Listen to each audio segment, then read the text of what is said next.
আচ্ছা, আপনি কি বেশ কিছু মাস বা বেশ কিছু বছর ধরে ওজনের সমস্যায় ভুগছেন? মানে দিনকে দিন ওজন বেড়েই চলেছে। হয়তো গুগল করে বা অনেকের পরামর্শ নিয়ে অনেক ডায়েটের কথা ভেবেছেন, বা হয়তো শুরুও করেছেন, কিছুদিন হয়তো কন্টিনিউ করেছেন, কিন্তু কাজের চাপে বা সাংসারিক চাপে বা পরিস্থিতির চাপে হয়তো কন্টিনিউ করা হয়নি। বা হয়তো ভেবেছেন জিমে যাবেন বা এক্সারসাইজ করবেন, বা হয়তো সেটাও শুরু করেছিলেন, কন্টিনিউ করতে পারেননি। তাহলে আজকের আলোচনাটা আপনার ক্ষেত্রে বিশেষ উপকারী। কারণ আজকের দিনে দাঁড়িয়ে ওজন কমানোর জন্য বেশ কিছু ভালো ওষুধ ভারতবর্ষের বাজারে এসেছে।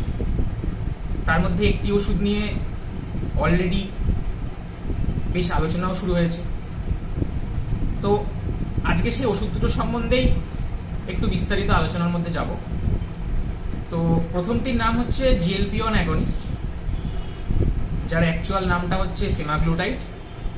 আরেকটা মলিকুল হচ্ছে GLP-1 প্লাস GIP-1 অ্যাগনিস্ট, এটা হচ্ছে টিরজাভাটাইড। তো এই দুটো মলিকুলই রিসার্চ বেসড মলিকুল। USA এবং বাইরের দেশগুলোতে বেশ কিছু বছর আগেই অ্যাপ্রুভ হয়েছে। ভারতবর্ষে এসছে খুব রিসেন্ট, হার্ডলি হয়তো 1-1.5 বছর হবে।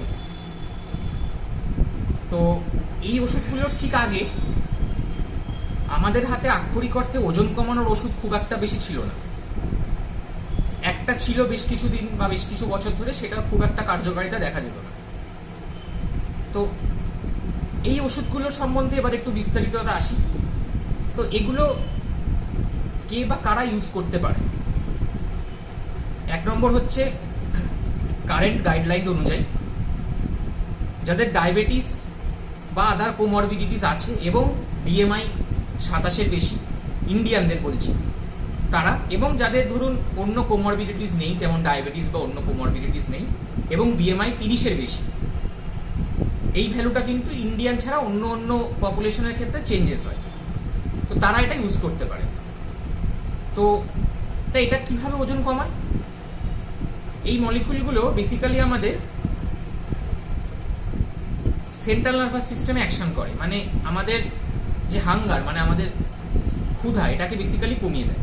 তার ফলে আমাদের খিদে কম পায় এবং অল্প খেলেই পেটটা বেশি বেশি ভরা লাগে। তার ফলে কি হয়? অটোমেটিক্যালি ফুড ইনটেক কমে যায়। তো কীরকম ওজন কমতে পারে এবং কতদিনের মধ্যে কমতে পারে? তো এক্ষেত্রে স্টাডি যেটা বলছে সেটা হচ্ছে মোটামুটি ধরুন এই দুটো মলিকুলের মধ্যে semaglutide at and around diabetic পেশেন্টদের ধরে রাখুন 10-12%, এবং নন ডায়াবেটিক পেশেন্টের ক্ষেত্রে 14-15% ম্যাক্সিমাম ডোজে, আমি ডোজটা আসছি, কমতে পারে। টিরজাভাটাইডের রেজাল্টটা আরেকটু বেটার, সেটাতে মোটামুটি ধরুন নন ডায়াবেটিকদের প্রায় 18-19% এবং ডায়াবেটিকদের ক্ষেত্রে 15-16% ওয়েট লস হয়। এই ডেটাগুলো কিন্তু মেনলি স্টাডি বেসড। সেই স্টাডিগুলোতে কিন্তু ইন্ডিয়ান পপুলেশনের রিপ্রেজেন্টেশন তুলনামূলক কম ছিল, কারণ স্টাডিগুলো US এবং UK বেসড। তো ইন্ডিয়ান পার্সপেক্টিভে লার্জ স্কেল ডেটা এখন অবধি আমাদের হাতে নেই, এলে বলতে পারা যাবে। তবে আমাদের এক্সপেকটেশন অনুযায়ী রেজাল্টটা এটার থেকে বেটার হবে বলেই আশা রাখছি। কতদিন নিতে হবে? এক কথায় ছোট করে বলতে গেলে যতদিন পারবেন ততদিন। তার মানে কি বলতে চাইছেন বন্ধ করলে ওজন বাড়বে? হ্যাঁ, ইনিশিয়াল স্টাডিজ অনুযায়ী যদি আপনি বলেন, দেখা গেছে বেশ কিছু বছর কন্টিনিউ করার পর যারা বন্ধ করেছে তার পরবর্তী 2-3 বছর ফলো আপে ওজন কিছুটা বেড়েছে। কিন্তু সেই টাইমটা যদি আপনি একটু ডায়েট মডিফিকেশান বা একটু এক্সারসাইজ, সিম্পল ব্রিস্ক ওয়াকিং বা একটু হাঁটাহাঁটি, ফ্রি হ্যান্ড এরোবিক্স, এগুলোর মধ্যে থাকতে পারেন, তাহলে কিন্তু ওই ওজন বাড়াটাকে রেজিস্ট করা যায়। তো কতদিনের মধ্যেই বেনিফিটটা পেতে পারি? দেখুন, আমি বলবো অ্যাটলিস্ট 1 বছর ওষুধটা কন্টিনিউ করা উচিত, চোখে পড়ার মতো ওজন কমাতে চাইলে। আচ্ছা, এটার সাথে কি ডায়েট এক্সারসাইজ? হ্যাঁ, ডায়েট এক্সারসাইজ আপনি অবশ্যই করতে পারেন। ডায়েট এক্সারসাইজ করলে বেনিফিটটা এটার থেকে বেটার পাবেন। আমি যে বেনিফিটটা বললাম সেটা বেসিক বেনিফিট, হাইয়েস্ট ডোজে বেনিফিট। হাইয়েস্ট ডোজ মানে, এবার আসি, এই মেডিসিনগুলোর কিছু স্টেপ আপ প্রোটোকল আছে। আপনারা যারা এই মেডিসিন নিতে ইচ্ছুক তারা আপনারা যে ডাক্তারবাবুর আন্ডারে আছেন তার সঙ্গে আলোচনা করবে, তিনি আপনাদেরকে আরও গাইড করে দিতে পারবেন। স্টেপ আপ প্রোটোকল বলতে এই মেডিসিনগুলো একদম লো ডোজে শুরু হয়, সেটাকে মান্থলি থেরাপি হিসাবে স্টেপ বাই স্টেপ বাড়ানো হয় সাইড এফেক্ট দেখে দেখে। আচ্ছা, কি সাইড এফেক্ট হতে পারে? মেন সাইড এফেক্ট হচ্ছে গা গোলানো, বমি ভাব, বাওয়েল হ্যাবিট অল্টারেশন, ডায়রিয়া বা কনস্টিপেশন বা অল্টার্ড বাওয়েল হ্যাবিট। বিশেষত এই সাইড এফেক্টগুলো কিন্তু ডোজ যত বাড়ানো হয় ওপরের দিকে বেশি দেখা যায়, যে কারণে ডোজ বাড়ানোটা পার্সন টু পার্সন ভ্যারি করে। জেনারেল রেকমেন্ডেশন প্রত্যেক মাসে ডোজটা বাড়ানো। যেমন সিমাগ্লুটাইডের ক্ষেত্রে আমরা 0.25 থেকে শুরু করি, 1 মাস, তারপরে 0.5, সেটা 1 মাস, তারপরে 1, সেটা 1 মাস, তারপরে 1.7, সেটা 1 মাস দিয়ে হাইয়েস্ট ডোজ হচ্ছে 2.4। কিন্তু এই 1 মাসটাও কিন্তু ফিক্সড নয়, এটাও কিন্তু পেশেন্ট টু পেশেন্ট ভ্যারি করে। যে পেশেন্ট যেরকম টলারেট করছে সেই অনুযায়ী আমরা ডোজটাকে বাড়াই বা কমাই। আর টিরজাপ্যাটাইডের ক্ষেত্রে কিন্তু 5 মিলিগ্রাম দিয়ে শুরু হয়, সেটা এবার মান্থলি বেসিসে 10-15 অবধি যাওয়া যায়। যদিও ইন্ডিয়াতে টিরজাপ্যাটাইড কিন্তু 2.5 মিলিগ্রাম দিয়ে স্টার্ট হয়েছে, 2.55। তো সাইড এফেক্ট প্রোফাইল দুজনেরই মোটামুটি একই যেগুলো বললাম, কিন্তু তার মধ্যে পার্সোনাল এক্সপিরিয়েন্স যেটা বলছে টিরজাপ্যাটাইডের সাইড এফেক্টের মধ্যে ভমিটিং, নজিয়া, এই টেন্ডেন্সিগুলো তুলনামূলক কম সিমাগ্লুটাইডের ক্ষেত্রে। পার্সোনাল এক্সপিরিয়েন্স, এটা কিন্তু কোনো ডেটাবেসড নয়। এবার আপনাদের বক্তব্য, খরচা কেমন, এটাই মেন বিষয়। এই মেডিসিনগুলো একদম সাধারণ মধ্যবিত্ত ভারতীয়দের নাগালের মধ্যে কিন্তু বেশ কিছুদিন আগে অবধি ছিল না। ইভেন টিরজাপ্যাটাইড এখনো মধ্যবিত্তের নাগালের মধ্যে হয়তো নেই। টিরজাপ্যাটাইড আজকের দিনে দাঁড়িয়ে কেউ যদি নিতে চান, মান্থলি থেরাপি মোটামুটি ধরে রাখুন অ্যারাউন্ড 7 থেকে 10,000 টাকা করে পড়বে। এবং সিমাগ্লুটাইড আজ থেকে 1-1.5 মাস আগেও যেটা এই রেঞ্জেই থাকতো, সেটা অফ পেটেন্ট হওয়ার কারণে এখন মোটামুটি অনেকটা কমে এসছে। পার মান্থ থেরাপি 3 থেকে 5,000 টাকার মধ্যে আপনারা পাবেন। মানে একদম লো ডোজটা 3-3.5 সেটা আস্তে আস্তে বেড়ে ম্যাক্স টু ম্যাক্স 5-5.5 মধ্যে আসবে।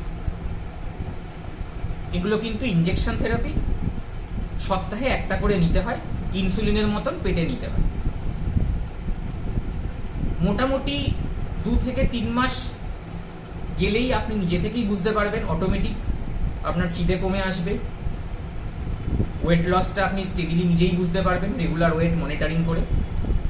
এর পাশাপাশি ডায়েট এবং এক্সারসাইজটা যদি আপনি চালিয়ে যেতে পারেন তাহলে বেনিফিট আরও ভালো পাবেন।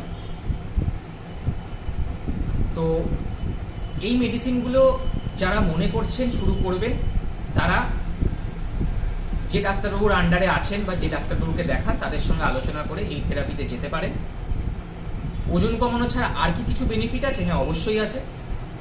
ওজন কমার পাশাপাশি ডায়াবেটিস কন্ট্রোল খুব ভালো হয়। যারা ধরুন প্রি ডায়াবেটিক, মানে ডায়াবেটিস হয়নি, প্রি ডায়াবেটিক রেঞ্জে আছে, ডায়াবেটিস হওয়ার টেন্ডেন্সি আছে, সেটাকে অনেক ক্ষেত্রে কন্ট্রোল করে। ইভেন রিসেন্ট গাইডলাইন্স অনুযায়ী দেখা গেছে যদি 15%-এর বেশি ওয়েট লস করা যায়, ডায়াবেটিক রেমিশনেরও কিন্তু একটা কনসেপ্ট রয়েছে। যদিও সেটা খুব এস্টাবলিশড কিছু নয়, বাট সেরকমও কনসেপ্ট রয়েছে। এর পাশাপাশি যাদের হাঁটুর সমস্যা আছে, বিশেষ করে ওজনজনিত কারণে, বয়সের কারণে হাঁটু হয়ে গেছে, সেটাতে বেনিফিট আছে। ফ্যাটি লিভার ডিজিজ, যেটা ডায়াবেটিস, ওবেসিটি এগুলোর সঙ্গে ভীষণভাবে জড়িত, সেই লিভার ফ্যাট ভীষণ রকমভাবে কমায়। এবং যাদের নাক ডাকার সমস্যা আছে, বিশেষ করে ওজন বেশি হওয়ার কারণে যারা রাত্রিবেলা নাক ডাকেন, সেটাও কিন্তু ভালো রকম বেনিফিটেড হয় এই থেরাপিগুলোর সাহায্যে। তো একটা মেডিসিন বেনিফিট অজস্র। এখনো অবধি কারেন্ট সিচুয়েশনে দাঁড়িয়ে কস্ট একটা মেজর ফ্যাক্টর। সবার নাগালের মধ্যে আমি বলবো না এখনই জিনিসটা এসছে, তবু যাদের অর্থনৈতিক সচ্ছলতা আছে তাদের ক্ষেত্রে যদি দুটো মলিকুলের মধ্যে একটাকে বেছে নিতে বলেন, আমাদের ডাক্তারদের প্রথম পছন্দ বা আমার প্রথম পছন্দ হিসাবে বলতে পারি টিরজাপ্যাটাইড। কারণ এই দুটোর মধ্যে যখন আবার ট্রায়াল হয়েছে তাতে দেখা গেছে টিরজাপ্যাটাইডের ওয়েট কমানো পার্সেন্টেজটা কম্পারেটিভলি বেটার দ্যান সিমাগ্লুটাইড। আর কস্ট যাদের কাছে একটা ফ্যাক্টর, তারা সিমাগ্লুটাইড কনসিডার করতে পারে। সেটাও যে খুব খারাপ তা নয়। আজকের দিনে দাঁড়িয়ে লং টার্মে 12 থেকে 15% ওয়েট লস অন্যান্য কমপ্লিকেশনগুলো কমানোর জন্য যথেষ্ট। তো আশা করি আপনাদের একটা ছোট ভিডিওর মাধ্যমে বোঝাতে পারলাম। ইদানিং সেমাগ্লুটাইডের দাম কমে আসার কারণে এটা নিয়ে যথেষ্ট আলোচনা তৈরি হয়েছে। আশা করি এই ভিডিওর মাধ্যমে কিছু মানুষের আরেকটু সচেতনতা বাড়বে এবং সর্বোপরি মানুষজন উপকৃত হবে। আমি ডক্টর সায়ন্তন চক্রবর্তী, এন্ডোক্রিনোলজিস্ট। সবাইকে ধন্যবাদ।